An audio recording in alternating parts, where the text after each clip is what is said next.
മഴതോരും മുമ്പേ സീരിയലിൻ്റെ ഏറ്റവും പുതിയ പ്രൊമോ റിവ്യൂയിലേക്ക് എല്ലാ കൂട്ടുകാർക്കും സ്വാഗതം. ഗംഗാധരനും മാലതിയും ഹോസ്പിറ്റലിൽ വന്ന് ബാലേന്ദ്രനെ കാണുന്നുണ്ട്.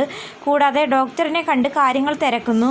പുള്ളിക്കാരൻ്റെ വൈഫ് കാണാൻ കയറുമ്പോഴാണ് ഏറ്റവും കൂടുതൽ ബഹളം. പുള്ളിക്കാരന് ഇപ്പോഴും കാണണ്ട എന്നാ പറയുന്നത്. ഫാമിലി പ്രോബ്ലം കൊണ്ടാണെന്ന് തോന്നുന്നു. എന്തായാലും 3 ബ്ലോക്ക് ഉണ്ട് എന്ന് പറയുമ്പോൾ ഗംഗാധരൻ പറയുന്നു റിലേറ്റീവ്സിനെയൊന്നും അധികം അകത്തേക്ക് കയറ്റി വിടണ്ടെന്ന്. 3 ബ്ലോക്ക് ഉണ്ട്, അതിൽ 2 എണ്ണം ആൻറ്റിയോപ്ലാസ്റ്റി ചെയ്തു. ഒന്നുകൂടി ഉണ്ടായിരുന്നു, അതും കൂടി ചെയ്യാനുള്ള മാനസിക ബലവും ആരോഗ്യവും പേഷ്യൻറ്റിനില്ലായിരുന്നു. അത് കേട്ട് ഗംഗാധരൻ ആകെ വിഷമിക്കുന്നു. എന്താ ഇങ്ങനെ സംഭവിക്കാൻ കാരണമെന്ന് ഗംഗാധരൻ ചോദിക്കുമ്പം ഡോക്ടർ പറയുന്നുണ്ട് ഹൈപ്പർ ടെൻഷൻ, BP വല്ലാണ്ട് കൂടി. ബാലേന്ദ്രനെ അലട്ടുന്ന എന്തോ സ്ട്രോങ് ആയിട്ടുള്ള കാര്യം സംഭവിച്ചിട്ടുണ്ട്. അതേ തുടർന്നുണ്ടായ പ്രശ്നങ്ങളാണിത്. ഡോക്ടർ പറഞ്ഞ കാര്യങ്ങളെല്ലാം മാലതിയോട് വന്ന് പറയുമ്പോൾ മാലതി പറയുന്നു എന്തായാലും നമ്മൾ മറച്ചു വെച്ച് വൈജയെ കല്യാണം കഴിപ്പിച്ച് വിടണ്ടായിരുന്നു.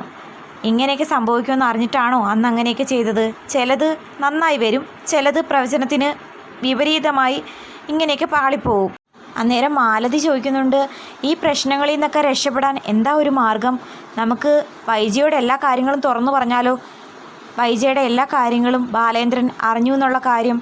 അത് കേട്ട് ഗംഗാധരനും താല്പര്യം തോന്നി നിൽക്കുന്നുണ്ട്.